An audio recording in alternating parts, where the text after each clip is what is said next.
Ideas. Ideas are solutions, but all solutions are not ideas.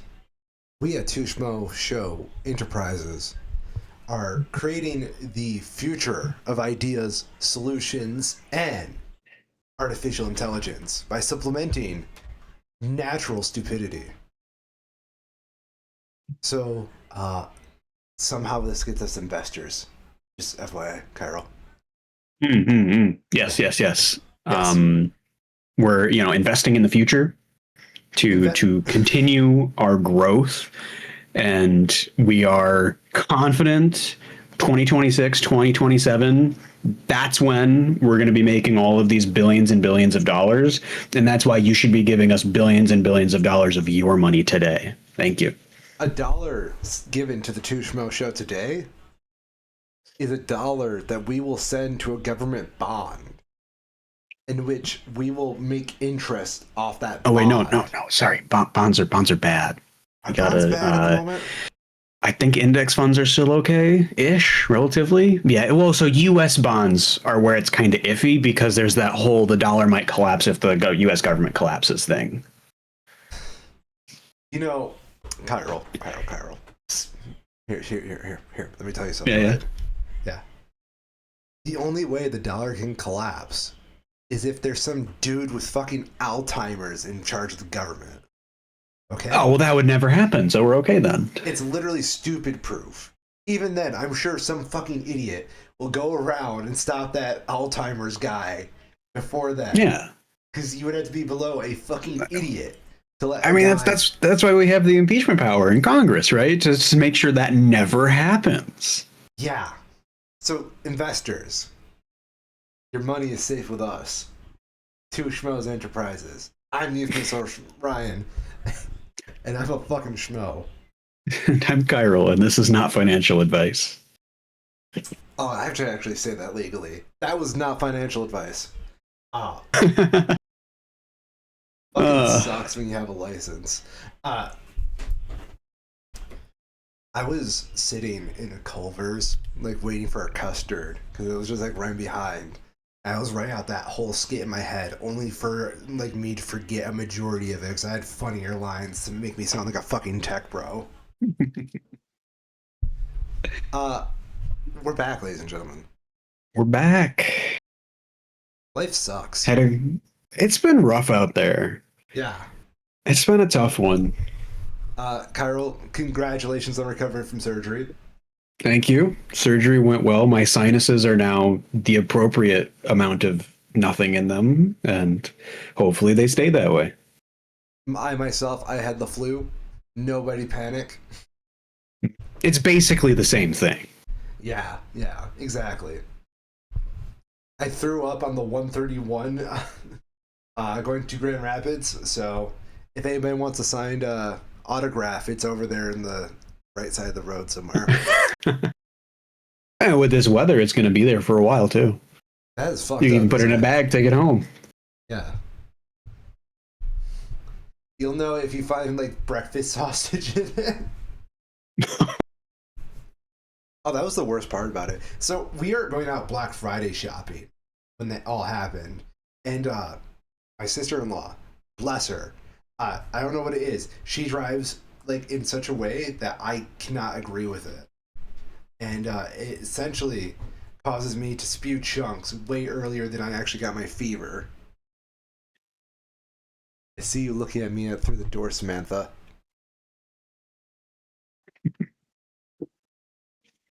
That's just what the power of blowing chunks does. Anyway, that is what is.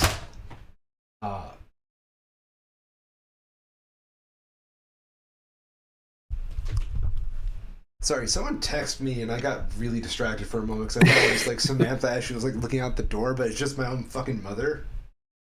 Shout out to the infamous mom right there. Shout outs. What did we miss these last few weeks, Kyril? Yeah, it's been a bit of a doozy. Honestly, a lot of it has been more or less, I don't know, performative feels a little bit of a shallow way to describe it, but kind of performative, honestly. The big news of the last couple of weeks has been largely centered, I guess the news that is making the rounds, right, has been largely centered on a couple of congressional hearings that have been happening, particularly with the FBI, that have been objectively funny because these people are bad at their jobs and more or less kind of evil. So seeing them get humbled on live TV is always a joy. Benny Johnson, especially Representative Benny Johnson, has been putting them in their places quite strongly. There was a very good back and forth that he had with one of these people where he basically said, you wouldn't lie to us in like direct response to the questions that we're asking you, would you? Anyways, losing my train of thought. He made it entertaining. Credit to him for that. But we haven't had a ton until this week, where we got kind of a lot. I am going to preface this by saying that we actually managed to get good news this week. So stick around for that, because it's a rare thing these days, and it was not without its ups and downs getting there.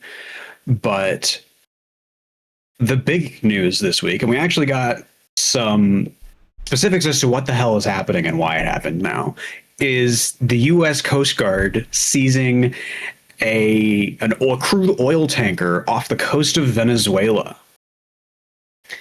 And on its own, that raised a lot of questions that seem to actually have answers in a surprising way. So this boat, the MT Skipper, is a crude oil tanker that has been implicated in the illegal distribution, transportation of crude oil from Venezuela to terrorist organizations, particularly to terrorist organizations in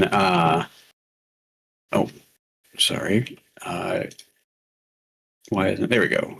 Terrorist organizations in, I want to say, Iran. Yes, okay, in Iran. As a result of that, during the Biden administration, a judge issued a warrant for the seizure of this vessel as a result of that, because per the U.S., they claimed that there are various anti-terrorism laws that are being violated and that it should be seized in order to prevent that. The interesting part about it that we ended up getting today, because we had learned earlier that this warrant existed and that was the legal basis for this, is that apparently that particular warrant has now been unsealed and was set to expire on Wednesday, the 17th upcoming. So this very much seems like, I don't know, my reading of that is that this warrant has obviously existed for years. If it wasn't being executed on, there had to have been a reason for that, because we've known where the ship is for some time as well. It's not exactly hiding, though it did have other violations of, maritime law and that kind of stuff, where it was hiding where its transponder location was reporting from, that kind of stuff. So. Yeah. But we did have the capability of executing this seizure basically any point in the last, 4 years. So the fact that it happened now, just before this warrant was set to expire, seems to me like there was a question of, well, we might as well do this now because we can't do it later. And the worst case is that we just get told to let it go again, more or less. And I guess we'll have to see what happens. The whole thing is very bizarre. There's been lots of calls of questions of like, is this piracy? Are we doing piracy now? The particularly intriguing question that I've seen asked is that if the U.S. government is capable of tracking and sending out the Coast Guard or whoever to seize this boat, why have we been launching missiles at these random dinghies in the middle of the ocean? Seems like we could just be capturing and seizing those boats and trying the people on board for them. But I guess they're not loaded up with a bunch of oil, right? That's the classic American answer, is that this boat is covered in oil, or full of oil, so we gotta take it for ourselves. You know, if they didn't want to be invaded, they should have just left the oil. That's all I'm saying. It's about peacekeeping, Kyril.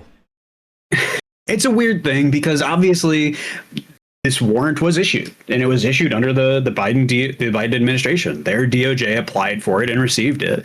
So there is some element of, legal legitimacy to what happened here. It would be just a question of what is the moral legitimacy, and should the US government be taking these sorts of actions at all, right? Yeah.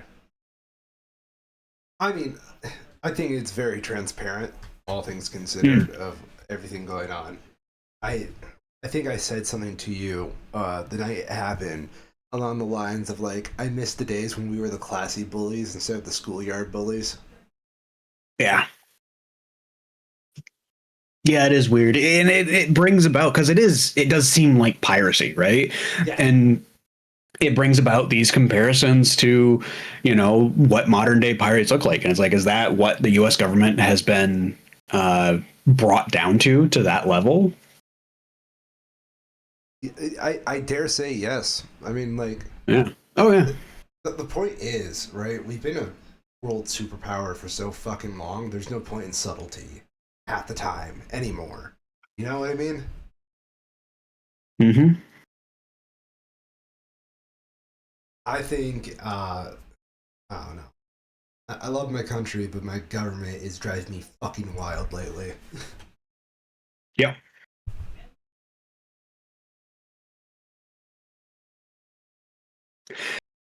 Absolutely. There's the other interesting side of this, I suppose, where I looked into this earlier this week because I was wondering, why are gas prices down right now specifically? What is causing that to happen? Yeah. And there are some interesting global effects that are happening right now that more or less amount to increases in supply. But the other part of that is that the oil reserves are much lower than we would historically have them to be. So the result of that is that we're seeing like 1% to 2% more oil entering into the market than we normally would have, and that's offsetting any demand things and keeping the prices down. But because of that, these sorts of, the actions happening against Venezuela, which is a fairly major global producer, aren't really registering as an impact on the global markets because of that. That makes sense, actually. That makes a lot of fucking sense. Mm-hmm.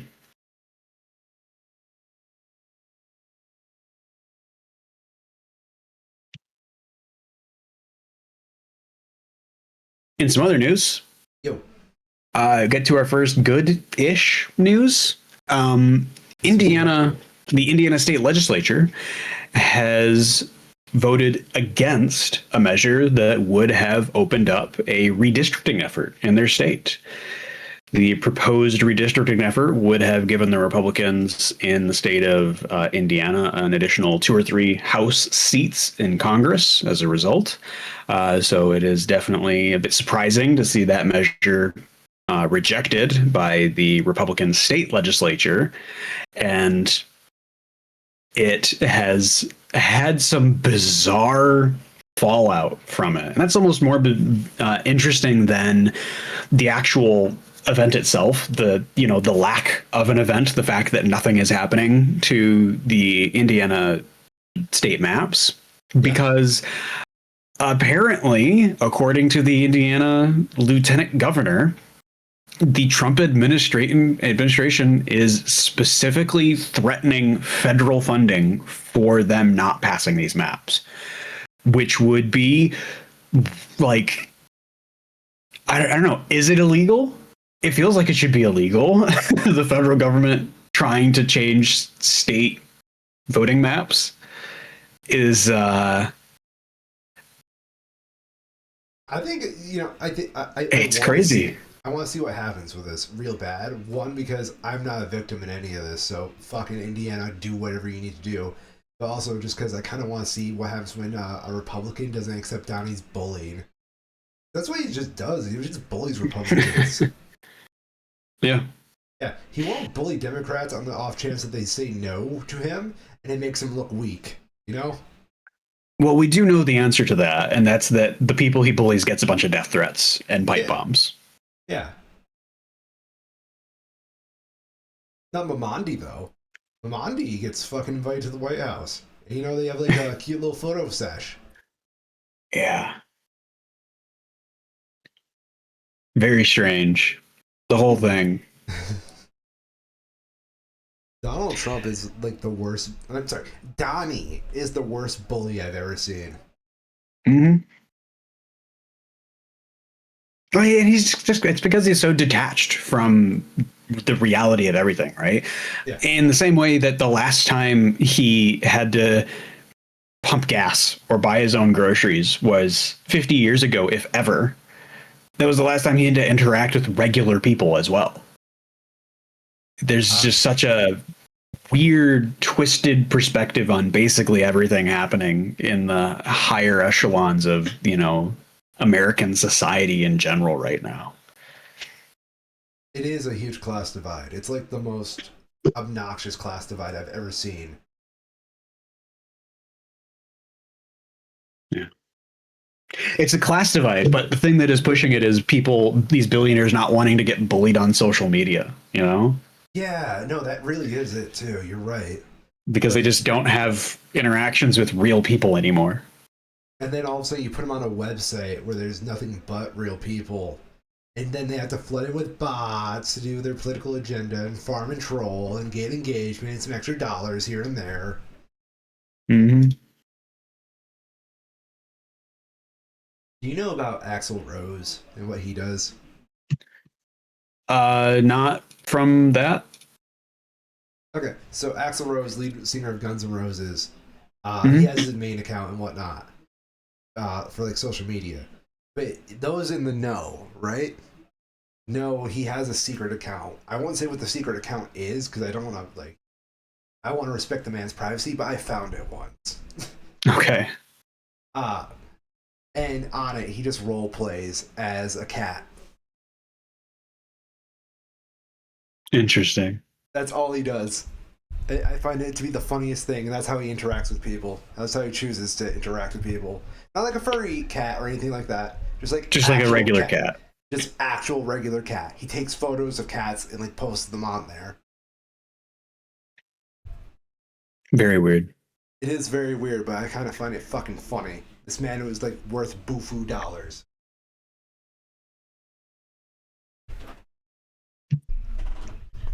What's next in the agenda?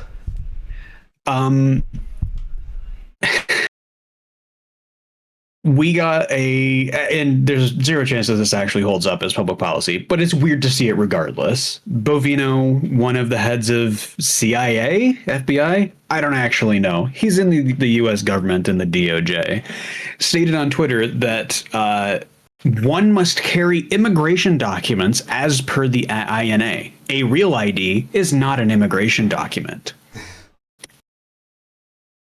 This is problematic for a couple of reasons. Most notably being that if you are being cornered by ICE, specifically in this case, Border Patrol, and being asked to identify yourself, and you are an actual American citizen, born and raised here, and your only ID is your driver's license, because why the hell else would you get another ID? Passports take a long time to get, are cumbersome, and kind of expensive. You don't have any other form of identification to prove your citizenship on your person. we're getting to the point now where unless you're literally carrying around a copy of your birth certificate, or probably more accurately, an actual copy or an actual like notarized copy of it, you're going to be harassed by ICE and Border Patrol if your skin isn't the right color. I was about to say, I think my birth records are supplemented by my white skin. I'm a pale ass motherfucker. Yeah, and that's the subtext, right? Yeah. Is that you only have to worry about this. I think they're calling them Kavanaugh stops now. Oh my God. Because of the ruling, the shadow docket ruling from Kavanaugh, where he effectively said that ICE can racially profile people. Oh yeah. Yep. So it is very strange and effectively means that the position of the Trump administration is that they can stop and detain anyone, regardless of their legal status, regardless of their citizenship status, regardless of their reason for being there, without probable cause. And that unless you have a passport or some sort of actual immigration documentation, nothing else is sufficient. And even then, that might not be sufficient either, because we've seen people who have their documentation on them and tell ICE, I have my documentation on me. Here it is. And then they just take it and say, no, this is fake, and arrest them anyways. So, yeah. Just further twisting the knife. I don't even understand what their end game is anymore. Jesus. I would argue that it is just the cruelty of it, right? It's like dog chasing the car, right? They're doing the thing because they know that they should be doing the thing, but they don't actually know why the end game of it is. They don't know what the end game of it is. Or at least not all of them do. You have people, the Stephen Millers that are very aware of what the actual end game is. But the actual, average Border Patrol agent probably doesn't understand it because they don't have hiring or education standards anymore. It is really dumb Nazism. It's our Lord and Savior Jesus Christ's birthday in a few days. Like, why are you putting up with this, y'all? You need to be with your fucking families. Mm-hmm. Absolutely.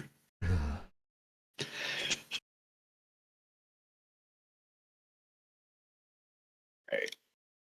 Some good news, because there's actually good news this week. Kilmar Abrego Garcia is, for the time being, actually walking free for now. For now. There is going to be more litigation, more attempts from the Trump administration to ruin this person's life for no reason. But for the time being, Garcia is not in custody. The judge involved with the case has specifically ordered ICE, CBP, and the Trump administration to not put him in custody. They have ordered them to not deport him. Every single stupid trick that the government has tried to, word lawyer their way into just ruining this person's life. And they have gone through some shit here. Most notably, and what precipitated Abrego's release this week, was the realization through the I lost the word for it, through the process of going through the court proceedings. It turned out the basis for all of this happening being that Garcia had an order of removal against him from like 2019 or whatever that was being stayed because of the underlying political conditions that had him leave his home country originally. So that was the whole basis of this, is that in like 2019 he was going to be deported, except they didn't think it was safe for him to be deported back to his home country, so they had a stay on that order of removal. The government can no longer find that order of removal. Are you fucking kidding me? So, like, the actual first thing that needs to happen, show me the order of removal that came about in the first place. It doesn't exist. And the Justice Department's response to that was to go find the most friendly immigration court justice that they could to just go make a new one and then use that new one as the basis for everything else that's already happened. It is like extremely just bad form to start with, and the judge involved with this absolutely saw through it because it was obvious bullshit. Far from the end of this, but this is a great example of, you know, the systems occasionally do work every once in a while, and I've seen some really good, you know, kind of smug, but deservedly, I think so, posts from certain members of Congress who have stood by Abrego Garcia. In particular, the one who went down to the El Salvador prison to see him, and showing how, like, yeah, obviously this has been an issue worth pursuing, because that was the story initially from a lot of the Democratic leadership, was that this is a nothing burger. This is a, you know, we're getting baited into participating in this debate. And it's like, no, this is a person who is being illegally hounded and detained by the current administration. And it is absolutely worthwhile to pursue that fact and see it to its end. And hopefully we are coming to that end. It's been like a goddamn Looney Tunes cartoon between like him and like fucking Ice and Trump. Yeah, it's yeah. It's also a pretty good example of how long it's going to take to fully get out of all of this if we are ever able to. The stuff involving Garcia has been a direct result of crap that happened during the first Trump administration that is being carried over into this next one.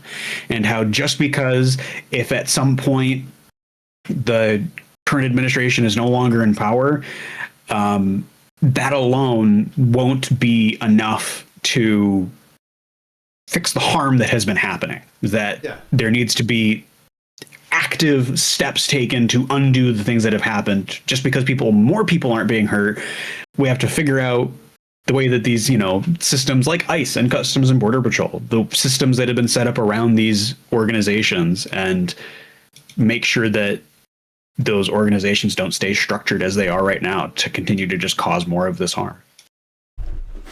Easier said than done, my friend. Very much so. Final quote unquote real story that I wanted to mention was sort of an update generally on what the hell's happening with the ACA subsidies.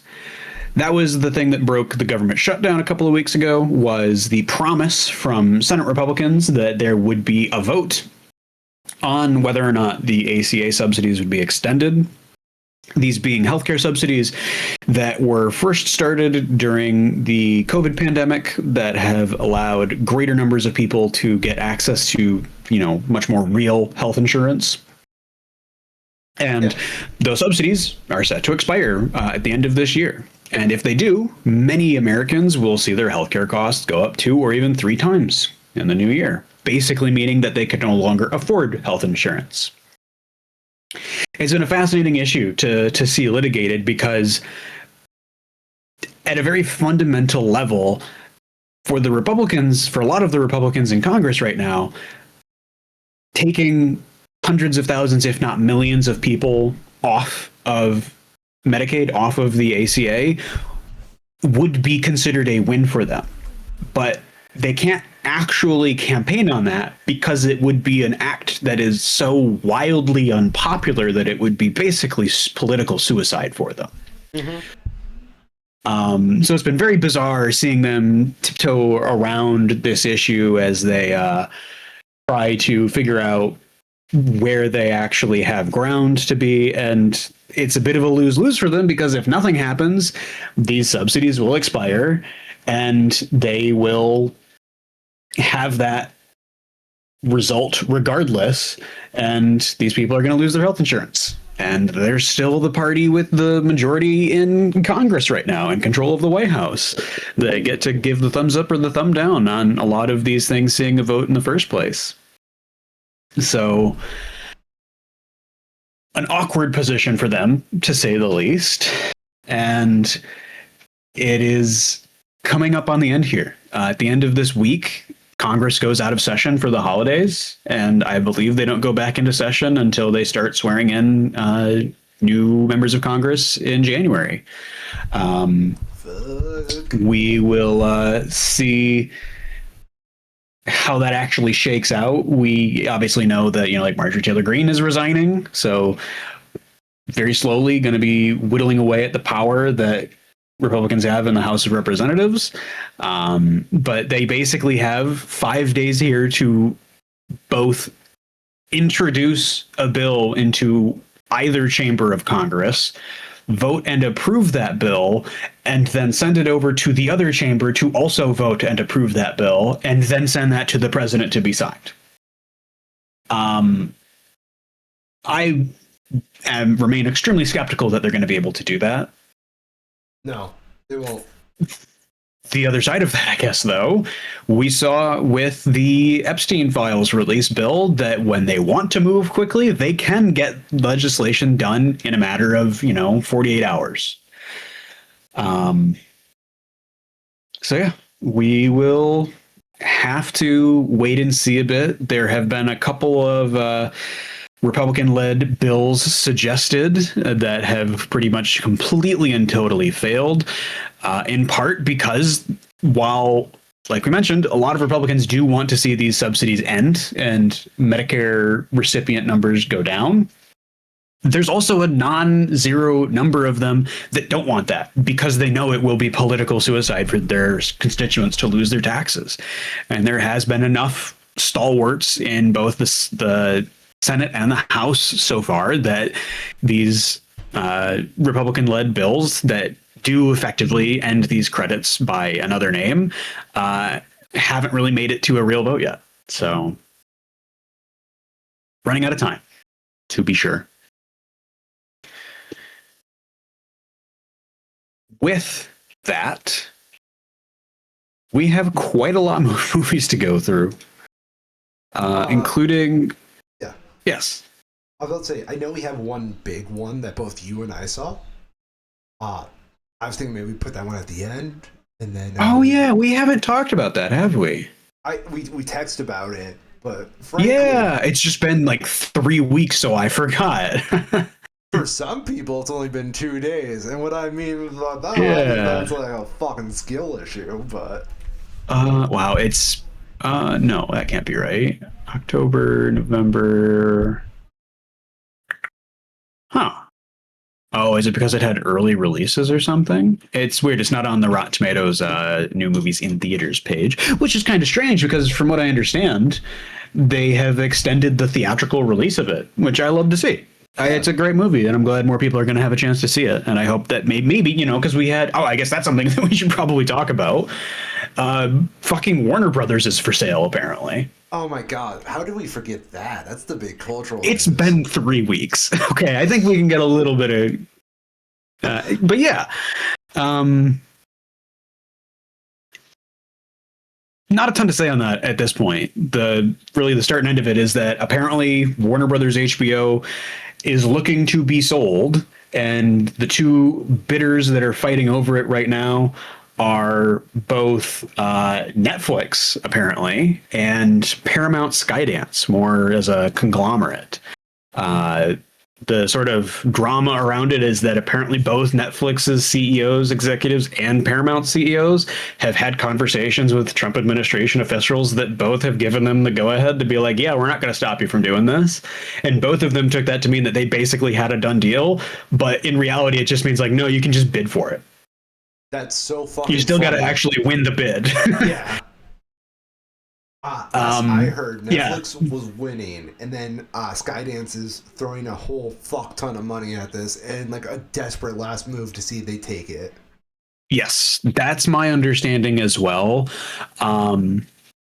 which is kind of bizarre because I had to look this up because I was trying to figure out like what the hell is going on here. Where are these companies getting the money to do that, right? Because Paramount, same as Warner Brothers, HBO, and basically all of these sort of legacy media conglomerates, has been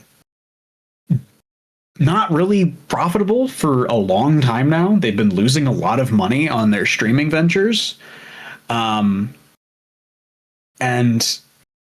they just happen to have $100 billion or whatever it is now to make a bid on Warner Brothers as a whole.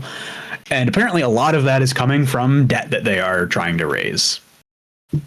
I think the other side of that. Yeah. Yeah. The other side of that is that Netflix has remained surprisingly profitable. And we'll have to see if they're able to, pull anything further together from this. But as it looks right now, they do have a sort of path to remaining a profitable company. So it's been very, very interesting seeing the back and forth on this. Netflix is, of course, a much smaller company in total. Yeah. Netflix is leaner, in my opinion. Like, I think you're absolutely right. They're small, but they're very effective at what they do. And what they do is not put movies in theaters. Exactly. So it's been interesting to see that, because that was the big criticism when the announcement that Netflix was trying to buy Warner Brothers first came out was that people are like, oh, great. Does that mean we're going to have even fewer movies staying in theaters for a long time? And then to sort of, I don't know, maybe it's a response to that. Maybe it's just making enough money to justify it. We have Wake Up Dead Man getting an extended theatrical release. Frankenstein got an extended theatrical release too. I heard they changed their contracts so that movie theaters get to choose how long the movies stay in theaters at this point. Interesting. Yeah. I mean, that kind of makes sense. Yeah. I wouldn't be against that to be more of a commonplace thing in general, right? Yeah. Like if you're Celebration Cinema in Grand Rapids and you want to be like, hey, we'd like to pay you, Netflix, X number of dollars to show this movie that you have in our theater. It shouldn't matter what time of year it is. Just be like, yeah, go for it. Give us the money. Here's our price. Do what you want. It's your theater. Yeah. That just makes sense to me. So to that point, we've both seen Wake Up Dead Man now. It's fucking peak. It's very good. Yeah. I think it's pretty clear that it's not as good as Knives Out. I don't think that's a hot take to say, but it's more like what could match the surprise of Knives Out being as good as it was. Yeah. I think we'll never get another original Knives Out, but I'm happy with the franchise we are getting out of it. Absolutely. Yeah. These are very, I don't know, like, I guess we should probably start with our history with the franchise, because this franchise has been going along almost as long as this show has been going on. Because I remember I was covering the original Knives Out. That's true. I remember because I was like so tired that day. And you were talking about this murder mystery, and this was before I even got into murder mysteries.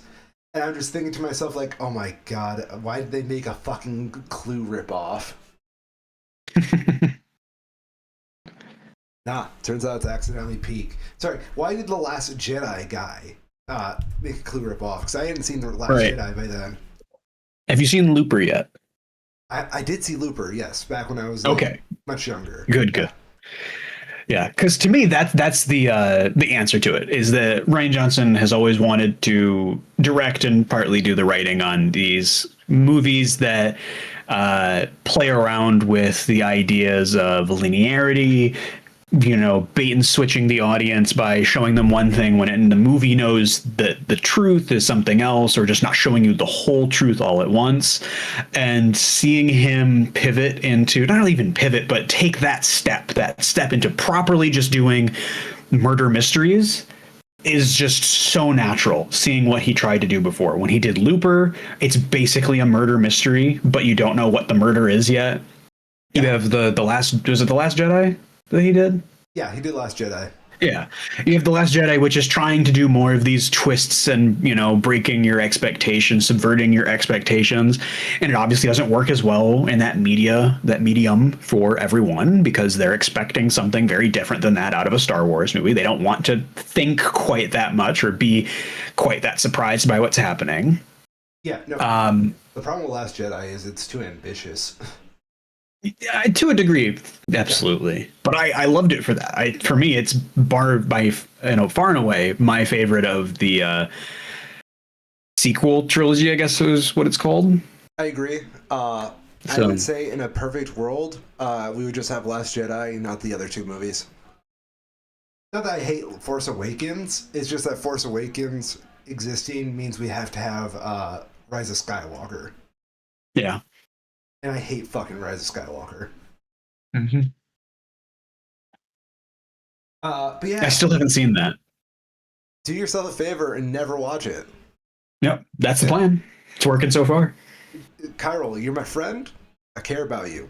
I saw this shit in theaters, and then the Oh pandemic god, happened, and I didn't miss movies for a while because of that fucking movie.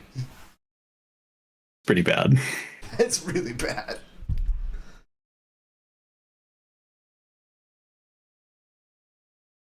So, Wake Up Dead Man. Yes.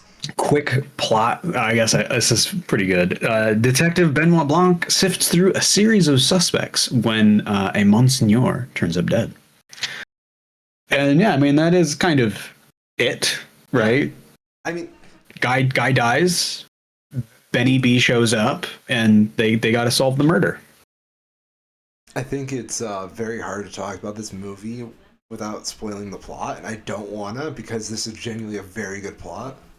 It is. Yeah. I have a couple of criticisms of it that I Yeah. think I can levy without spoiling anything. I have a The few the big criticisms as one well. Yeah, sorry. the big one for me is that there were a couple of very obvious lines of subversion that they could have gone down that would have brought more of the core cast in as like viable murder suspects, so to speak, because there is a handful of the main group of characters that sit more on the sidelines Mm-hmm. of the whodunit part of it, where they don't really have a strong motive or as strong of an attachment towards wanting this guy dead. And there's an obvious way that that could have happened. I think I can say without giving anything too much, that there's some questions raised early on about because Ryan Johnson has never been shy about his politics, of course, Yeah. and that is very present in this one. And the element of those politics doesn't really play into the murder so much, and they don't even try to make it play into the murder. It's very much on the sidelines compared to what is happening there, and I found that to be disappointing. They introduced that element early on and were kind of preachy about it, to be frank, and there wasn't really a payoff for having to listen to that sort of preachiness of the politics. And it would have been nice if they had just gone that last step and woven it in with the rest of it, but they probably didn't for pacing or something because it is a very tightly paced and shot film. Yeah. For me, this movie is. I think Ryan Johnson went in, and this is the vibe I always get when I think about this movie. He wanted to make a movie that seemed like it had the perfect crime in it.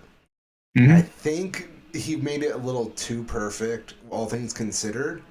Because, like, I agree with you. I think the cast doesn't have sufficient motivations for the murder in this case. Mm-hmm. And, like, I get it. That's part of the point. That's part of the whole. It's the perfect crime. Ah, but I would have liked to see a little bit more of that dynamic, you know? Because, like, Mm-hmm. Knives Out, Absolutely. the question is who would kill Harlan? And everybody literally has a motive to kill Harlan because they want his money. Like, no one actually cares Yeah. about Harlan. Um, Knives Out 2, Glass Onion. Uh, who. That movie has its own can of worms, but, like. eh, so hard. Everybody in that movie had a motivation for murder. Mm-hmm. You know, so like this one, it just didn't feel like everybody had sufficient motivation. And keep it like even as the plot twists and develops, you start knocking people off as like, yeah, this person has no reason to even be here. Why are they even here? You know. Mm-hmm. And it just kind of keeps developing in such a way. It does make the actual murder resolution kind of be like, oh, holy fuck, that actually makes a lot of sense. Mm-hmm. But it is like one of those things that just like twists you too much, I think. It puts a lot of expectations on the audience. I think, again, that whole idea of the perfect murder Ryan Johnson was talking about in here is also why the politics probably don't hit as hard as like Knives Out or Glass Onion. I think Glass Onion did the politics perfectly. Yeah, Glass Onion especially, it was a much more fleshed out theme being explored rather than just a thing that's happening. Exactly. Yeah, I do think that part of the reason Knives Out especially works so well is that it's not trying to, or it is trying as a dirty word. It's doing something relatively different because it shows us from the very start what happened, how Harlan died. Mm-hmm. And we have to go through it trying to figure out how the only good person in this house is going to get away with it, more or less. Because from the perspective of the audience, it feels like she did effectively kill Harlan, even though Harlan technically killed himself. You ever watch? Sorry. Yeah. You ever watch Columbo? No. Okay. I should, but no. So, Columbo. Every episode starts with the murder killing the murder victim. So Columbo is not a whodunit; it's a how catch 'em. And right. I think that's the inherent twist to Knives Out. It's a whodunit, but in reality, it's a how catch 'em. Right. And then it morphs back into a whodunit. But Knives Out works because the person who we think did it is someone who we don't want to be caught. Exactly. You are sympathetic. But you know, because of the premise of the movie, that is an inevitability. Yes. There must be some form of resolution because it is a murder mystery. You know, it's a narrative by design. Yeah. Yeah. And it's so sad because you're just rooting for this poor woman, you know? And like the people who technically deserve the justice are people you don't want to have the justice at all. Mm-hmm. Fuck those guys. Definitely. Fuck the Thrombies.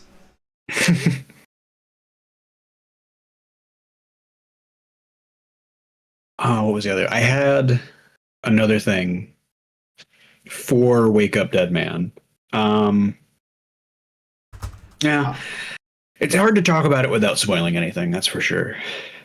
Josh O'Connor, best character in the whole movie. Series. Like, thank you. That was actually what my point was going to be, is that Josh O'Connor's character playing Father Duplessis, I believe it is. I think it was Father Judd Duplessis. Yeah. Is much more the main character in this, or much more of the main character in this movie than Benoit Blanc is. The first like half of the runtime is exclusively from Judd's perspective, and we don't even see Benoit Blanc until very far into the runtime. And I think that is kind of fascinating for a couple of reasons. One, for the longevity of the series, because I think a large part of what helped, in a way, carry Glass Onion was that we got to see more of Daniel Craig as Benoit Blanc, and that was still a sort of a novelty at that point, where you have him doing this role that's very far outside what we come to expect of him, and it's the question of like, oh, can he do it again? Can he keep it up? And he can. Very obviously he can. We've shown it now 3 times, so there's no question there. So the question then becomes, what does Ryan Johnson do to keep this franchise moving forward? Can he do things to keep this franchise moving forward? And I think a significant part of allowing that to happen is letting other characters take more of the spotlight. And this is a great example that his writing and his writing style can still be very effective when it allows somebody who's not the central figure to take that spotlight for a significant part of the runtime. I agree with you to a certain point. I think the major lesson from Glass Onion is like I loved Glass Onion for letting Benoit get fleshed out a little bit more. Even though like a point in the movie is he's kind of faking it a little bit. Because like yeah. This movie taught me Benoit Blanc is not an interesting main character to have all the time. Because like most of the time, Benoit Blanc doesn't have an emotional risk in the movie, you know? Because like no matter what, he's not the goofy party. Yeah. This does such a great job of detaching him from the events of the movie in a way that shows how dry and cold and calculating he can be at times, and how you need the rest of the cast to have the talent and then the writing to be able to work well enough to let that talent step in and fill that void created when he has to be analytical. Yeah, like Benoit is a cool character. He's probably one of my favorite characters in all of film. Benoit cannot hold up his own movie as the main character. He is a delicious, amazing side character. And he's always going to be like your secondary protagonist. We always know we can latch on to Benoit. But at the same time, I don't think he could hold a movie perfectly fine. Yeah. Yeah. Yeah, it needs the rest of the cast in order to be able to work. Yeah, because like, again, Benoit we know is always going to turn out fine just from his position. It's the characters like Marta or fucking Helen or, you know, again, Father Judge, the people whose lives are at fucking risk in these movies. We need to like support the actual narrative. Absolutely. Yeah. That being said, did you watch Forks Out? Forks Out? No, I don't think. Oh, is that the Sesame Street one? Yes. So to promote this movie, I did. Yes. They made I'm going to call this Knives Out 3.5. Forks Out, a Sesame Street mystery. And I encourage everybody to fucking watch that because it's fucking perfect. It's very entertaining. Obviously, it's still Sesame Street, so you kind of have to go into it with that perspective. It's going to have a sort of a ceiling on where it's how risky, how much it's going to try and get away with. Yeah. But for what it is, it was very fun. It was very good, I will say. I think the part that impressed me the most is that they actually managed to put a fucking twist in a 4-minute Sesame Street short. Mm-hmm. I do think it's a bit of a testament to the murder mystery genre as a whole, where it is something that is so conventionally well understood now that you can deconstruct it that much and just be like, here's the beat where this happens, here's the beat where this happens, here's the beat where this happens, and you don't need this massive narrative structure on top of it in order to make that execute well. You're right. You're absolutely right. Yeah. I think, you know, in this movie, small spoiler, there's a plot point revolving around a list of books that may or may not have influenced the murder. And the fact that Ryan Johnson could just pull out 5 books like that, and they're all from like different authors, and they're like well researched, kind of just shows to me like this dude fucking knows what he's doing. He's a fanboy. Mm-hmm. Yeah. Fucking love him. Fun fact, Kyril. Did you know I named my guitar after Agatha Christie, the queen of crime and mysteries? I did not. Yeah, I'm a fanboy as well, so real recognizes real.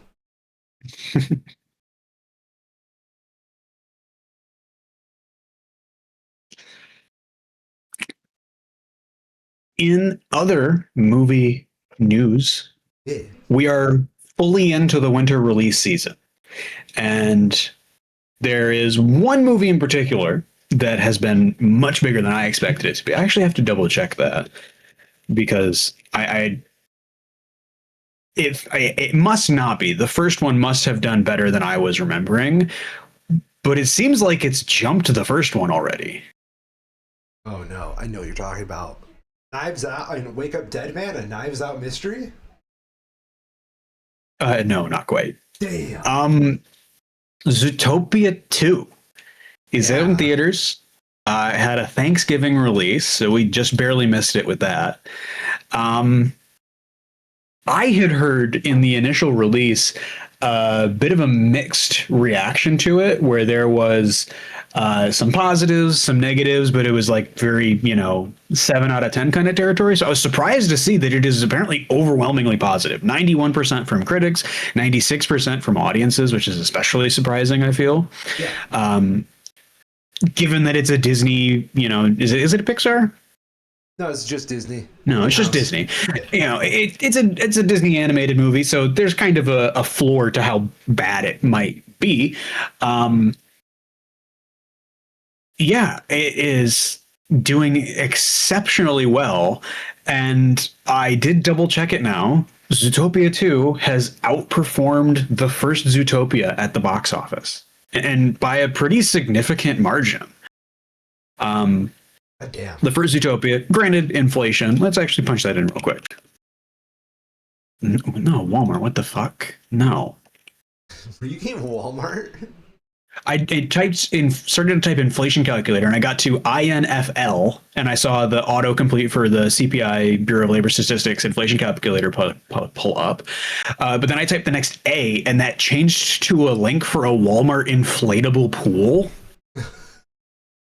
Sweet. So I accidentally opened a Walmart link. So accounting for inflation has been so fucking bad. I guess that contextualizes it a little bit.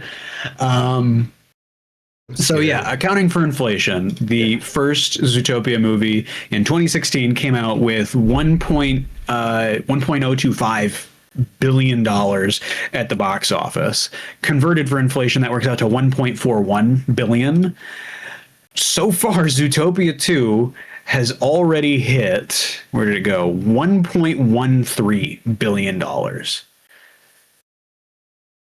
I was not expecting it to do nearly that well. He motherfucking Quan. Tell ya. Man, that's weird. In a weird way, there's precedence for this. Moana? Is that what you're about to reference? Frozen. Frozen. How did Moana 2 do versus Moana 1? Moana did the same thing. That's fascinating. I've never noticed that before. I'm so used to the superhero movie space, right? Yeah. Where the second movie is usually a downturn compared to the first. It's completely the opposite in animation. Moana 1, 643 million. Moana 2 cracked $1 billion. Frozen, the first one, hit 1.2 billion. Frozen 2 hit 1.4.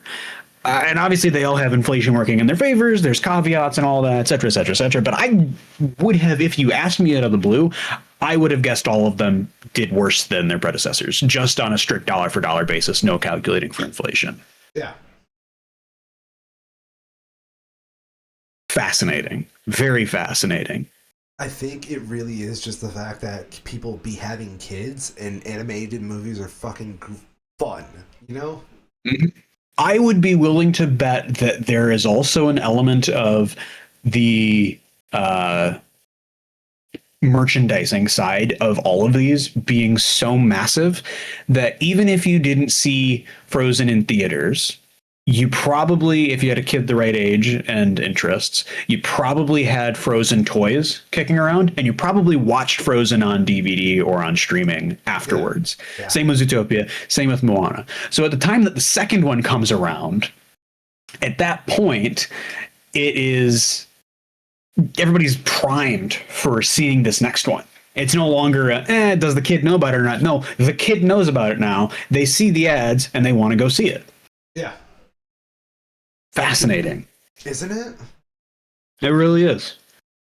Like, I'm not even mad. Like, I don't You know, I don't understand when we'll get. That was a terrible way of leading into this. I don't know when we'll get original movies again, but like the sequelitis is very real. Yeah, absolutely. There's a really good video I actually watched. It's a two-parter. Came out earlier this year, but by Patrick H. Willems on YouTube, where he goes through and does sort of a reflection looking back on, not really even a reflection, but just a relatively recent look back on the concept of the legacy sequel in general, because it has been so big, right? Yeah. Stuff like Top Gun Maverick topping the box offices during its release being a big one.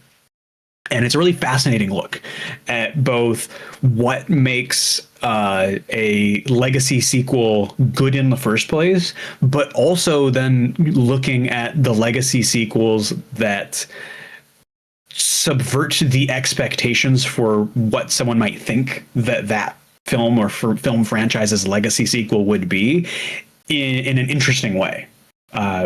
With spoilers, if you're going to watch it, it's like a 2-hour video essay. But his sort of big example of that is the Train Spotting sequel, because they made a sequel to Train Spotting. I completely forgot about it, but they made a sequel to Train Spotting, the movie about a bunch of Irish guys doing drugs and doing petty street crime.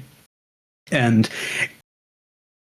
it does it in a really interesting way, where it is able to take the themes of the first movie and look at them again with the extra context of what happened in these people's lives since then, and then also sort of bring that full circle and back into how some of those original themes look through that new lens. So I recommend the whole thing. There's a lot more than that, but it is very true that when are we going to get new movies again is not a fake question by any means. I mean, look at the fucking Knives Out films. Knives Out was supposed to be one movie. Now we have a fucking franchise, dude. Yeah. Yeah. Absolutely. We're going to get Frankenstein 2 in theaters this time next year. No. Bride of Frankenstein. I was actually about to say, this time they make a bride. I think that is literally a movie. Yeah, it is. Isn't it? Yeah. 1935. Damn straight.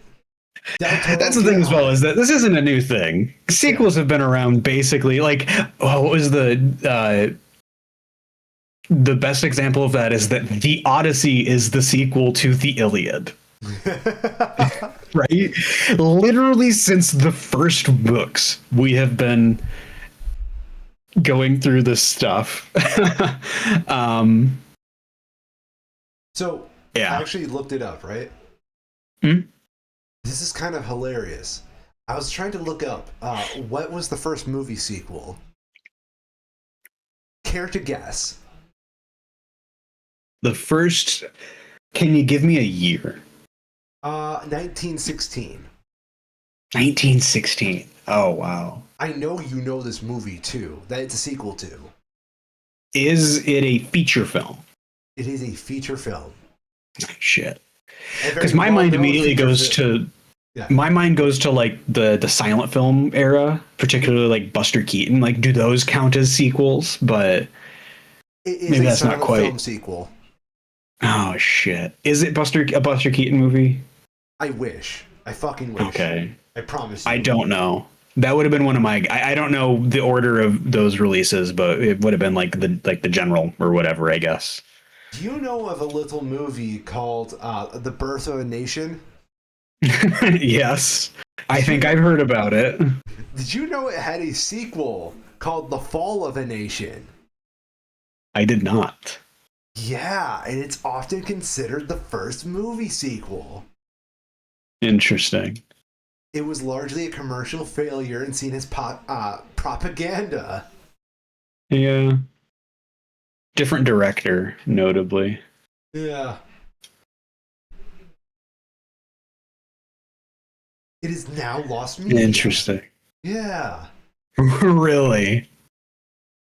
I mean, if we could get Birth of a Nation as lost media, I'd take that too. It's fascinating. Isn't it? Mm-hmm.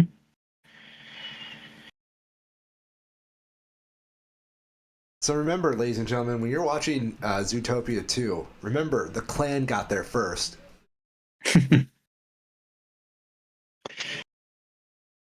All right, with that, let's speed run some of these other movies because the big stuff is obviously coming up next weekend, but there has been some movie releases since.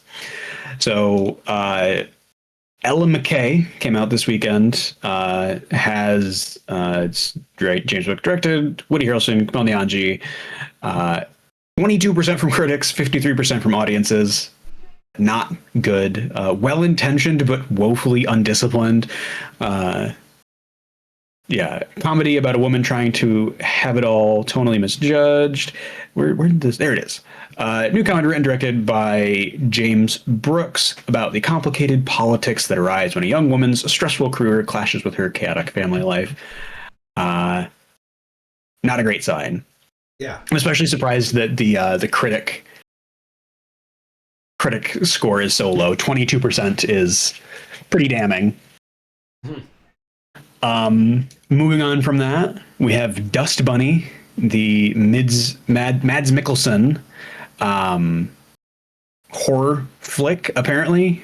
I had not heard of this, but it has a picture of Mads Mikkelsen with a bone saw on the cover, so that's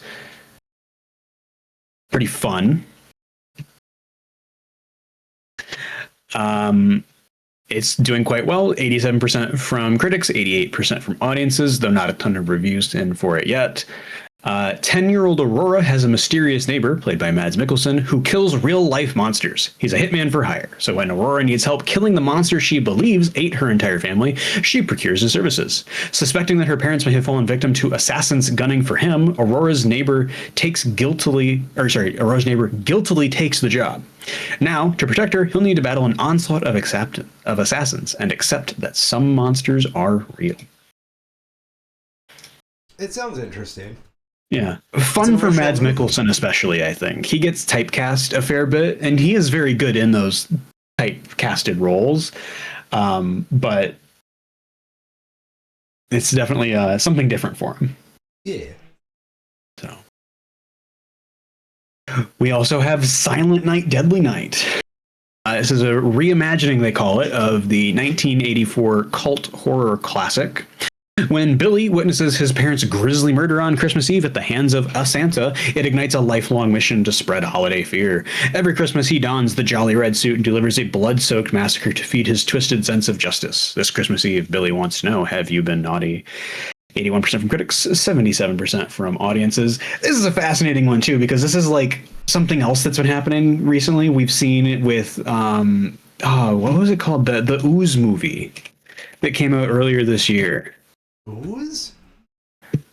What was that one called? Toxic Avenger, you mean? Yes, thank you. The Toxic Avenger.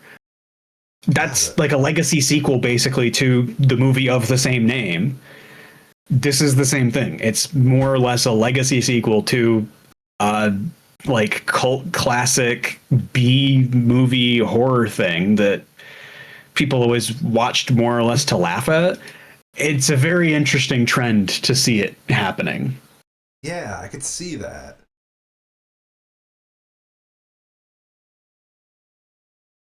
In the future, we will only have movie remakes. Mm-hmm. And they'll be of the worst movies we know.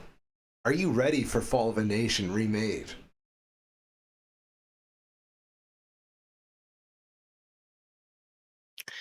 He's not ready. No. Not at all. Not at all. Rounding out their new releases, Five Nights at Freddy's 2. It's exactly what you expect. It's the sequel to the Five Nights at Freddy's movie. 16% from critics, 86% from audiences. So I imagine this is the kind of thing that if you kind of know if you're going to like it or not before you go into it. I've never understood the hype for Five Nights at Freddy's. Yeah. Can you imagine if in 8 years from now we started getting movies based around the streamer video games of today? What, like Fall Guys? Oh yeah, like not necessarily Fall Guys, but I was thinking more like oh, what the hell? I'm losing my words.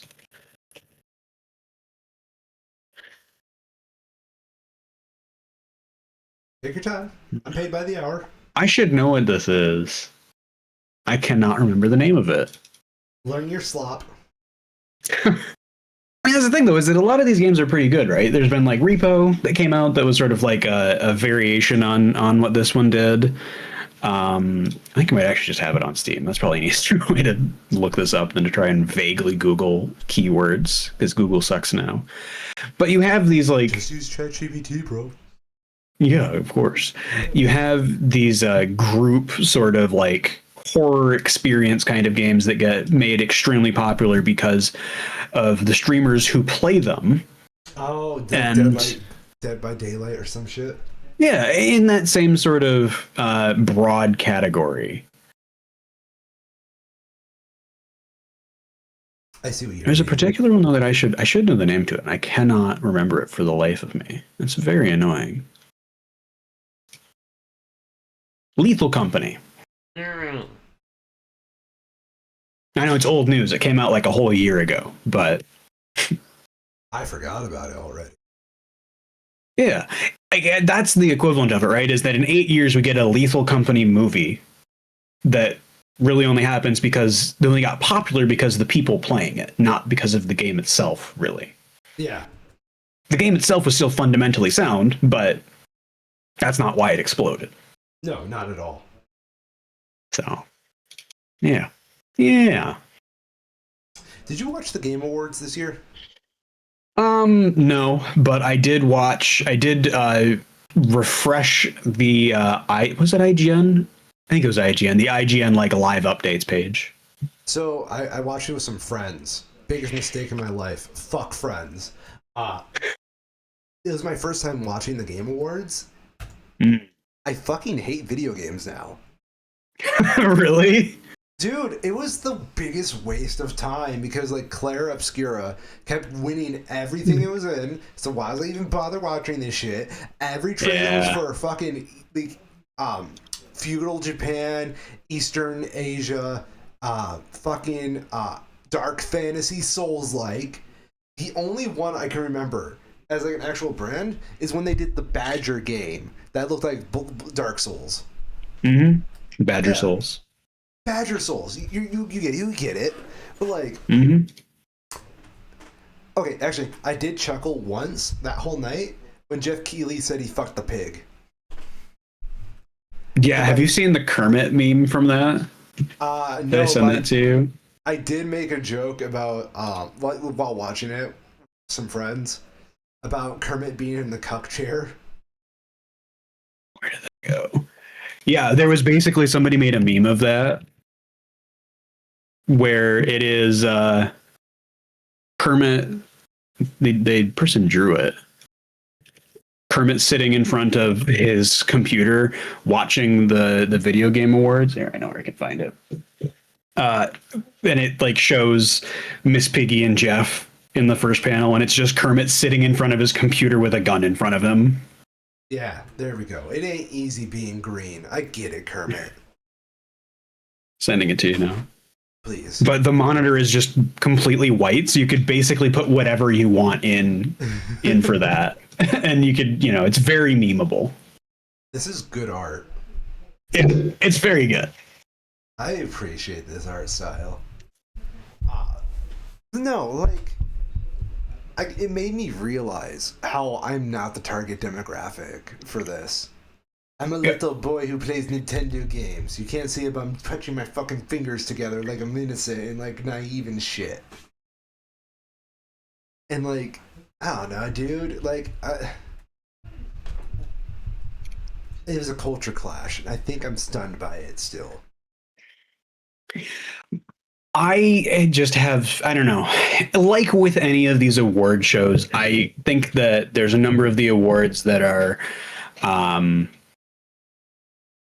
stretched very thin, particularly when it comes to independent games, where you have these complete swings in the people, the scale of the people who were working on these. Like you have Clair Obscur next to Blueprints, which was made by a guy, and Despiloti that was made by two guys.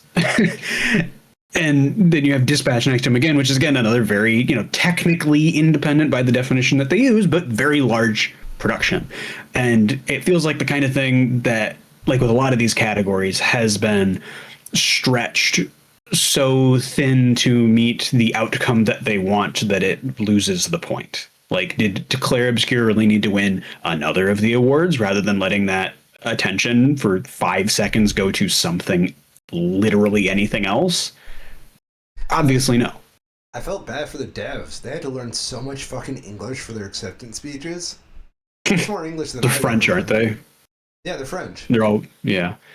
That's the other part of it, though, with Clair Obscur especially, is that I see people talk about how, it was made by 30 people. It wasn't really. Yes, there was a core group of 30 people who worked on the project, but they contracted out a lot of it because they had to. Yeah. Especially when it comes to, like, the dialogue and graphical elements. You just need a lot of people to make a game like that, or else you just, you circle back to like Skyrim, where you have 5 people and all of them are devs trying to do all the voices for the NPCs. That's so fucking funny. So, I don't know. Between that and how sort of like self-congratulatory the trailers have gotten to be in a lot of cases, I just can't bring myself to care about it beyond watching a text update of like what actually was announced, and then I'll make that call if I want to waste 5 minutes of my life to actually watch it or not. You live as I dare to dream. I respect that. Mm-hmm. I'm just pissed. I want those 4 hours of my life back. Yeah, it's really long, isn't it? Dude, it's so long. And then, like, okay, I got to listen to music during the night, which I don't know if y'all know this. I'm a music guy. I fucking like music. I do not care for Expedition 33's theme song. It's pretty. Don't get me wrong. It's just not for me. I don't know. I think I may be a little conservative in my operatic taste.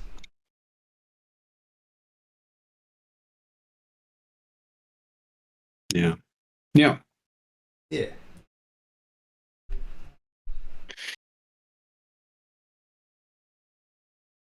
Anything else for the show, Carol? Or else I'm just gonna rant about a game I never played.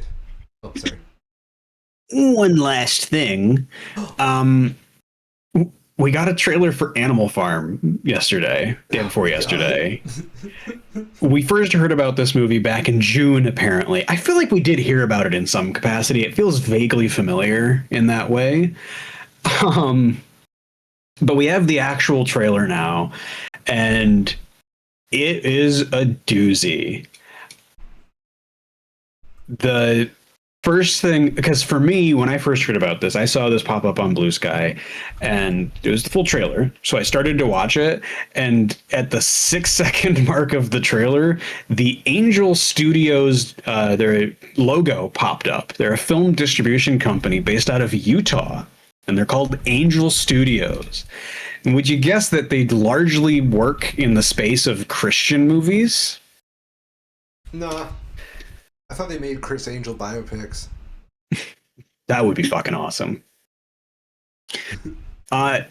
Notably, because they do actually have a couple of notable titles. One of them that we have talked about this year, and one that we'll probably talk about later this year. They were the distribution company behind The King of Kings, the Mark Hamill, Oscar Isaac, Ke Huy Quan, or is it Ke Huy Quan? No.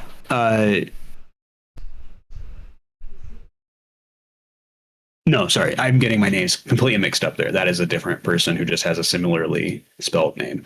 But massive stacked list: Kenneth Branagh, Uma Thurman, Pierce Brosnan, Forrest fucking Whitaker.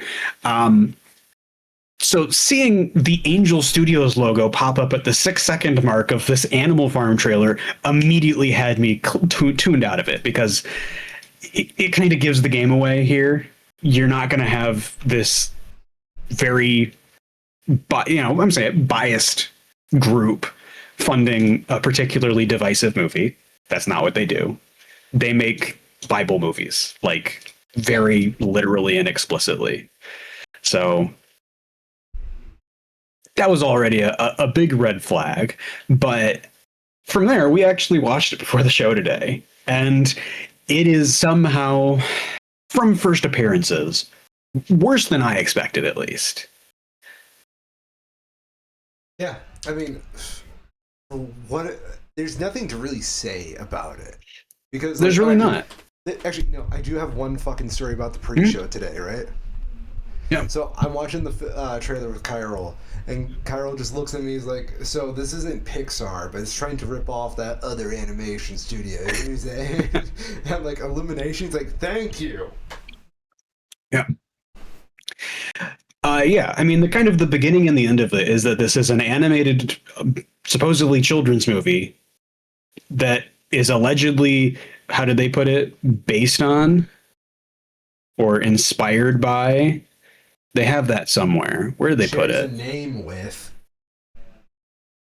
No, they had really specific words for it. I can't find it. I'm trying to scroll through here. Yeah, okay, it's just based on the masterpiece by George Orwell. They clearly have great respect for Animal Farm. That's why they dumbed it down to a PG rating and slapped it with the Angel Studios logo. Yeah. It is. It's the kind of thing where the movie that this should be can't exist because it would be subverting the rating system entirely, right? Yeah. And that kind of defeats the point of having a rating system. So the real story for me is that it is being distributed by Angel Studios. They're a very strange outfit. They apparently started as Vid Angel in 2014 by a Latter-day Saints family out of Utah. Go figure. Highly recommend their Wikipedia page. In 2016, they were apparently sued by several major Hollywood studios for copyright violations, saying that they were streaming unlicensed content that was not created by VidAngel. That's so fucking funny. Yeah, it's very weird that this group has gotten to be as big as they have as quickly as they had is very strange. Apparently they were involved with the Sound of Freedom. Oh, that shit?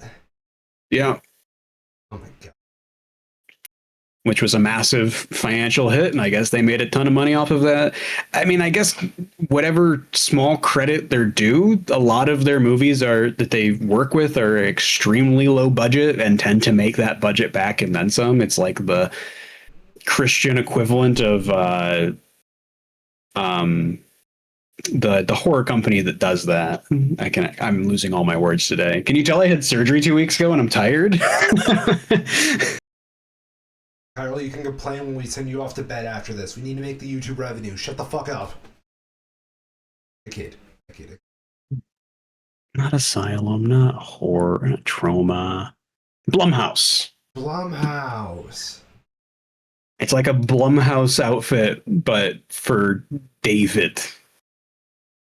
And Fablehaven. It's very weird. Why didn't they? I guess if they want up Dead Man.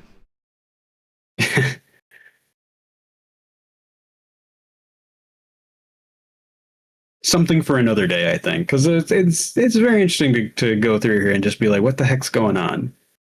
I think they're very interesting. I think it's kind of funny, that they get so much money just from being religious. You know. Mm-hmm. You know, they haven't done anything too fucking wild yet. They just they just distribute crazy films. Very weird. They have something called the Angel Guild. Angel Guild members pay a monthly or annual membership fee to receive exclusive benefits such as access to Angel Studios' entire library, new monthly releases, merchandise discounts, 2 complimentary movie tickets to every release, and more. The Angel Guild is a group of approximately 1 million members who review and vote on completed episodes and movies to help Angel Studios decide if they should take on a project. If a film or show's rating meets the Guild's minimum eligibility requirements, the project enters into a due diligence process to determine its potential for distribution. So you basically pay, you're an investor. Basically pay for an investor's share. Yeah. You just don't get any of the profits. No, but I mean, I guess the profit is that a good movie that might have otherwise gone overlooked gets a wider distribution and attention, like oh god, was it Sound of Freedom, right? Yeah. Huh. It's very fascinating. At a core concept, I like the idea of that. It would be cool, like if your Netflix subscription gave you, the ability to watch, like one movie a month and put a vote in for, should we distribute this? Should we put money into letting more people see this kind of thing? It's an interesting idea. They put a button at the end of Wake Up Dead Man to decide if it gets another week in theaters. It's fascinating because it's basically communism for movies. Hey. Yeah, you're playing with some fire there, my friend, but you're absolutely right. These are Latter-day Saints people from fucking Utah, from Provo. It's so interesting. Very weird. Yeah. You don't think it's a money laundering scheme, right? No, they've been sued too many times for that to be the case. I just meant the membership thing. Oh no, so the membership thing is attached to their streaming service. That's why I mentioned Netflix. They run a streaming service that hosts their own movies as well as, they call it over the top video on demand service. So what is that? It is a digital distribution service of video and audio delivered directly to viewers via the public internet rather than through an over-the-air cable, satellite, or TV provider. Oh, synonymous with a streaming platform. So it's just a streaming platform. Why, Wikipedia? Who? I don't know. Whoever wrote this article? Yeah. Okay. It does. Full credit to Wikipedia. The article does have a flag at the top that says that this article has multiple issues. So you're not wrong. They operate a streaming service. Being a Angel Guild member gives you access to the streaming service as well as basically a voting right on what movies that they decide to distribute. So weird, but I get it. It's they genuinely love their movies. Yeah. Yeah. It'd be so easy. It is a good idea. Yeah. Bringing this back around to the Animal Farm in the room. Sorry for the tangent. You think Animal Farm got the really strange... It must have. Yeah. There's no other way about it. I mean...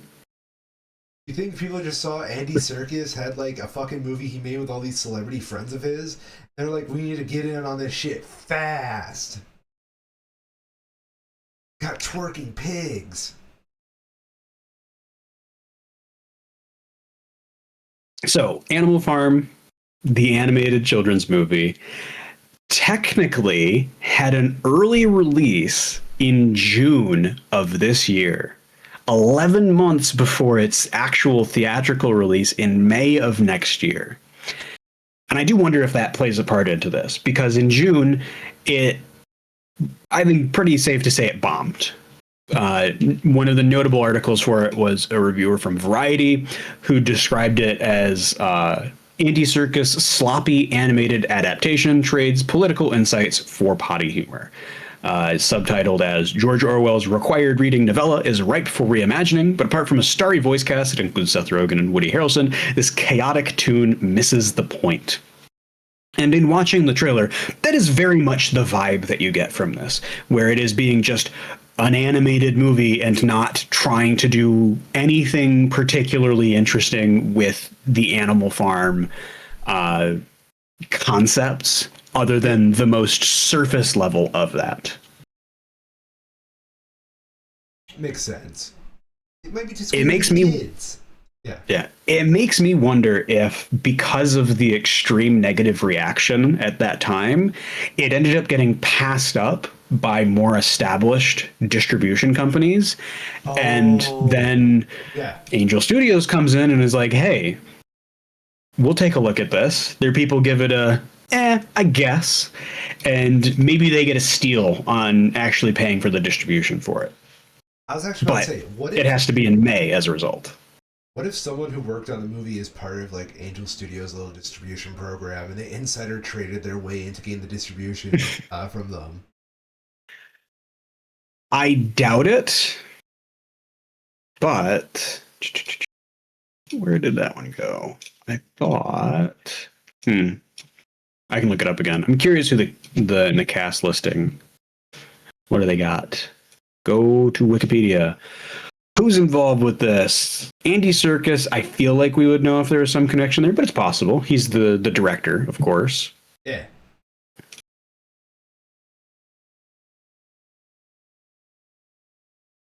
No obvious connection to the screenplay writer, Nicholas Stoller. Produced by Andy Serkis. Who is Jonathan Cavendish? You have a Wikipedia page. Looks like you're British, so that's a no. Rest of these folks don't have Wikipedia pages, though, but that's not going to stop me.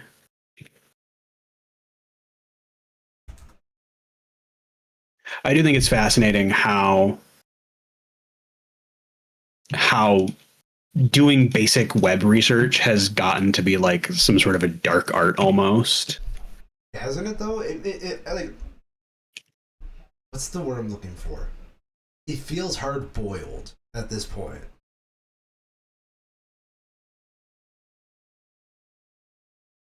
The dude who did music on this fucking worked on Spy Kids. It's very funny.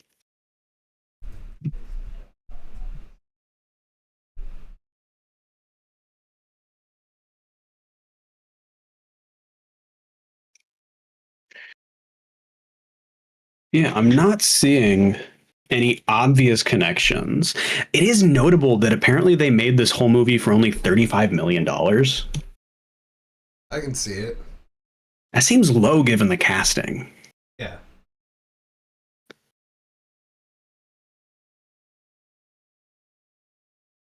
Maybe it's a friend of a friend who just convinced shit because they had a stake in this movie. I just feel like looking at the Wikipedia pages, we're not in there deep enough, you know? Mm-hmm. The thing that stands out to me is that so much of the production companies that worked on it and the people who are listed as the producers are companies and people with ties to the British film industry. And Angel Studios is very much an American company. Yeah. I really do think it might just be that this is a relatively low budget movie. It had a very mixed to poor initial reception at its that wasn't what I wanted, at its film festival showing in at Annecy this year, and I think maybe they had a distributor who was like half on board but kind of tepid, and after the result they decided, no, we don't want to waste our money on this, and then Angel just came in and got a good deal. But hear me out. What if someone lost a bet? That would be very funny.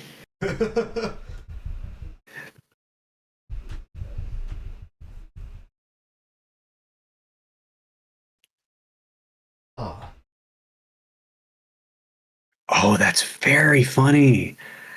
So to give you an idea of the status that Animal Farm had at this, no offense to the people who did this, but not particularly massive film festival. Um, they have a whole bunch of different categories that submitted films have because it's a competition, right? It's a film competition. So you have feature films, contre-jump, short films, television films, commissioned films, and then you go all the way to the bottom, and there's a separate section for out of competition screening events. And That's that is funny. where Animal Farm is. Oh my god, Chiral Angel Guild is only $7.99 a month. Not bad.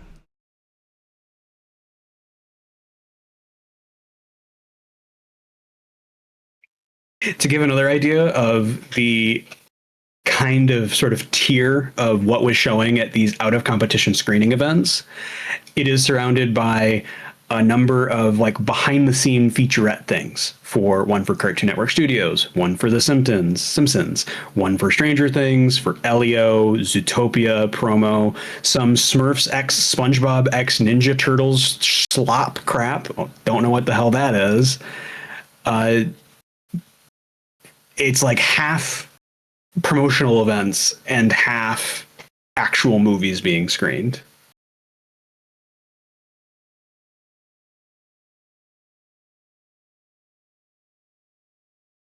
You know what Angel reminds me of? Do you What's remember that? when Butch Hartman did that big Kickstarter scam for a Christian streaming service? I don't. You don't? Okay. Okay, then I'll just leave I'm that. looking it up though. Yeah. He had this Oaxis entertainment idea. And this is just what Butch Hartman had planned, but better. Apparently, he did it again this year. No fucking way. He launched an indie anime, or he launched an animation studio. But yeah, I mean, it's kind of the same thing. A friend and I got bored one night and we watched his cartoon movie, The Garden, The Greatest Thing Ever. It's his Christian cartoon movie. Uh, can you guess what the greatest thing ever was in that movie? I have no idea. I don't even It know where I was would start. it was fucking Jesus. Oh, who would have guessed? Who Go would have figure. guessed? Not you. No.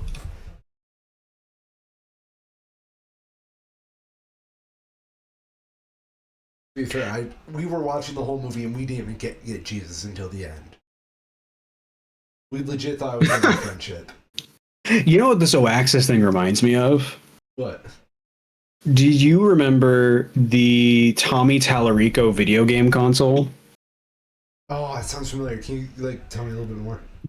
So Tommy Tallarico is an American video game composer, and he bought the licensing and branding for Intellivision. I want to say, yeah, he brought the Intellivision branding and was trying to launch the Intellivision Amico.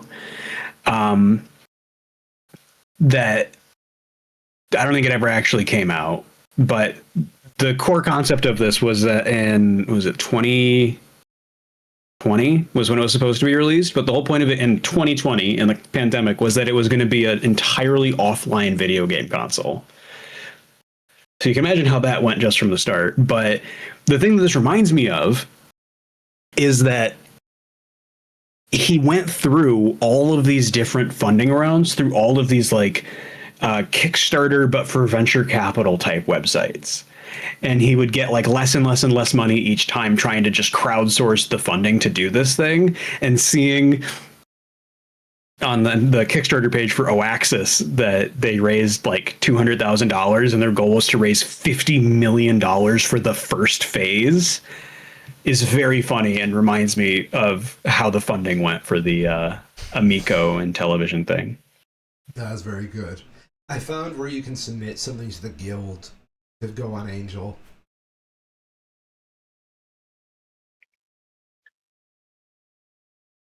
So Interesting. we can do the Two Schmoes movie. I can assure you, we're gonna make $2 million. That's crazy that they have angel.com. Isn't it? I don't That even. must have cost them a shitload of money. Oh my god. Actually, you know what? This company started in 2021, right?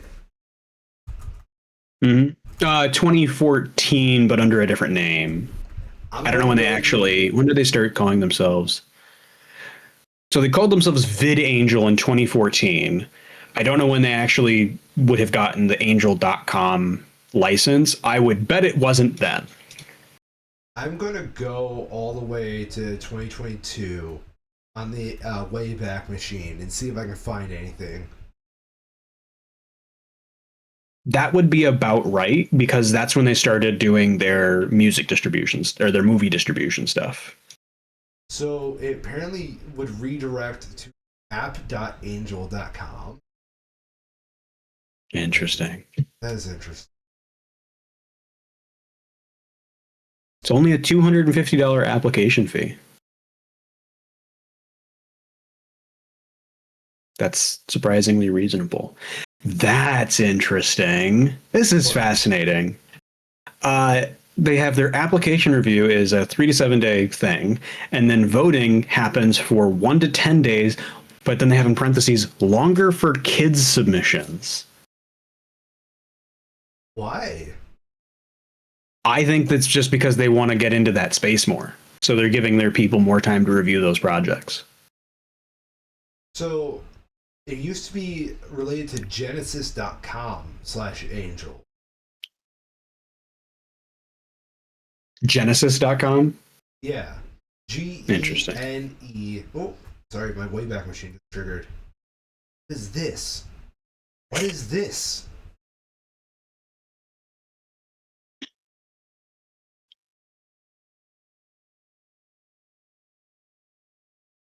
Genesis, Moments Connect. It was a platform. Oh, it's a fucking cloud platform. And Angel is one of their products. Cloud computing must have been fucking fire back in 2020. Mm-hmm. If you were Amazon, it was. Yeah, that's fair. It's kind of one of those things where it's like almost impossible to boycott Amazon at this point Yeah. because of how fucking successful AWS is. Mm.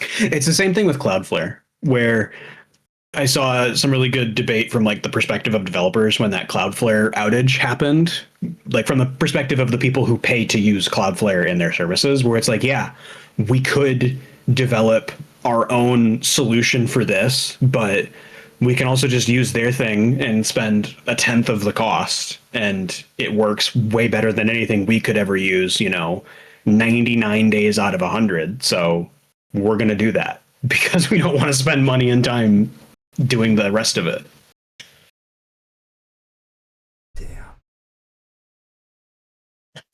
Trying to find the moment Angel Studios took. So they had it as early as 2023. As now they had it in 2022. Oh, that's interesting. Okay. Now I have to figure that out.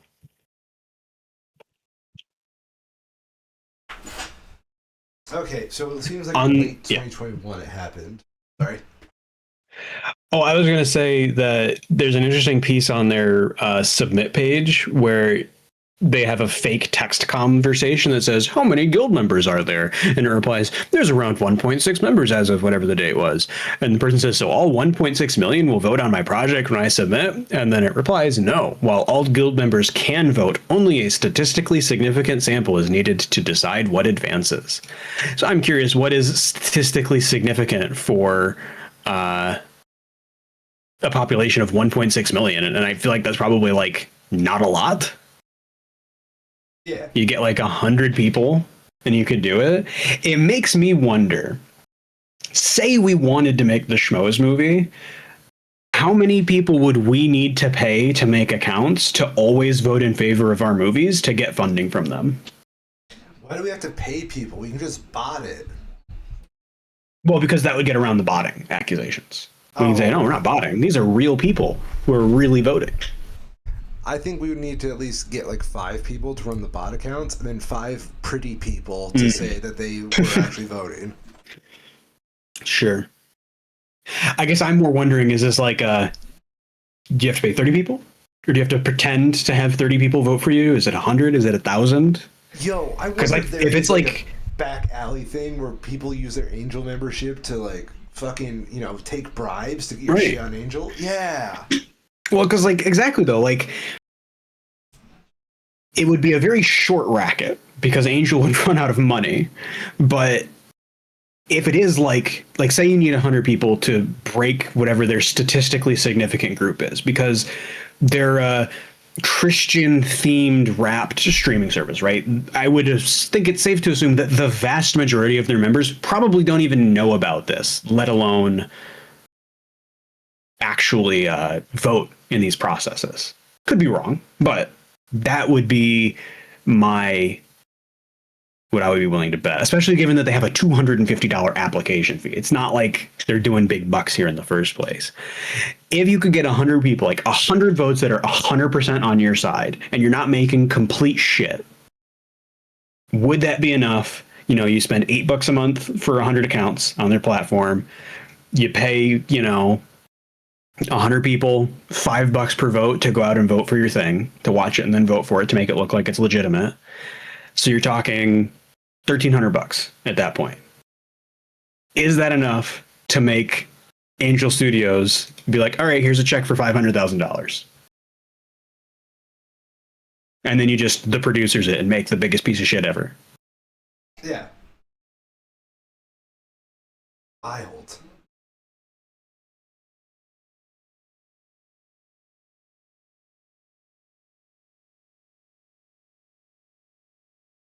Oh wow, they have this is good. They have general rules for submissions. Would you like to hear them? Oh, please. They are very much. This is a good example because I think there's been up to this point, at least for me, a question of like, are they still presenting themselves as a Christian organization? And the answer is yes. So their general rules for all submissions: no nudity, no sexual acts on screen, no use of the word fuck, no use of the Lord's name in vain, no filmmaker explainer videos or speeches, fair enough, no references to awards or other productions. And if you want to make a submission for kids, if it's teenagers, it's all of the above, and you can't say cunt. Why cunt? I don't know, but they specifically single that out. And then if it's for younger kids than that, there's no swearing at all. So if you're targeting teenagers, you can say shit, you can say, dick, you can go all the way there, but you can't say the C word. That's not allowed. How do we exploit this to make the funniest fucking thing possible? Interesting. Once your submission is approved, we place it in a random queue with other submissions to keep the guild score fair and accurate. While it's in voting, it won't be searchable by voters. Very fascinating. Yeah. I don't know.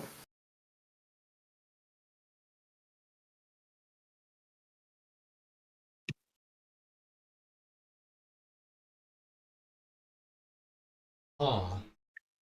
That's interesting. I would assume that all of their movies passed through this. So maybe this is just since they man. did their new process. What's that? I said, I guess we can't do Wake Up Dead Man in there. No. Ew, holy fuck. I do find it really interesting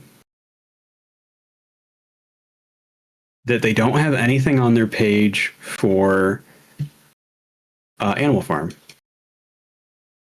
Wait, so we're not going to hear Andy Serkis say cunt in Animal Farm then? Nope. Damn. Here we go. 4 days ago, they have a press release that says Angel to release Animal Farm, coming to theaters May 1st. They describe themselves as an unprecedented technology company. No, very interesting, very cool. Yeah.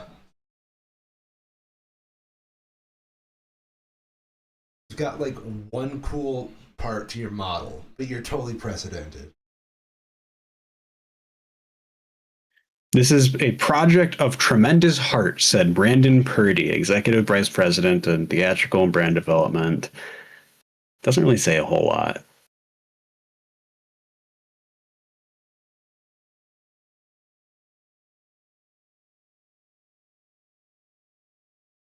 Interesting. Using its model driven by members of the Angel Guild, Angel is dedicated to ensuring that Animal Farm resonates with both longtime readers and Orwell's classic and new generations discovering its themes for the first time.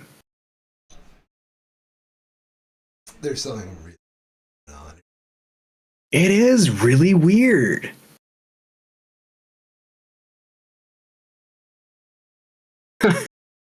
All right, come on, Andy. I don't know. The Andy Serkis part of this is so bizarre, too. This is a quote from him as part of this statement. Orwell's Animal Farm has never felt more relevant. In an age where power, propaganda, and inequality shape our societies, it's vital that we remember his cautionary tale. This adaptation isn't just a story for entertainment, it's a reminder that democracy, freedom, and integrity are fragile and must be watched over. My hope is that audiences walk away moved, thoughtful, and inspired to stand up for the values that matter. I'm honored that Angel and the Angel Guild are willing to bring this film to big screens around the world. So this was voted on by the Angel Guild. This wasn't just something that they did outside of that. So someone uploaded that film out of desperation. Mm-hmm. I completely agree with that. Where somebody I wonder if there's some gamifying happening here, right? Where somebody uploaded this out of desperation in like July when they realized that they weren't going to get their big break that they were expecting to after the film debut. And I do wonder if people were just so starstruck by the cast of it that they're like, well, it must be good. Andy Serkis, Seth Rogen, Buscemi. And it just got the go ahead because of that. Yeah, and like most people understand it, like Animal Farm is like an anti-communist story. So like, brand here's the recognition. thing, though. Yeah. Do you think that a bunch of people who are very specifically subscribing to an outwardly Christian streaming service know that? I give like 30% of them know that. I think that's very generous of you. Thank you. I try to be kind.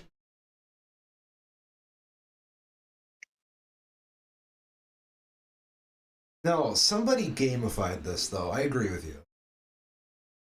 It's fascinating, if nothing else. Yeah. I kind of wonder if we'll see more stuff like this in the future.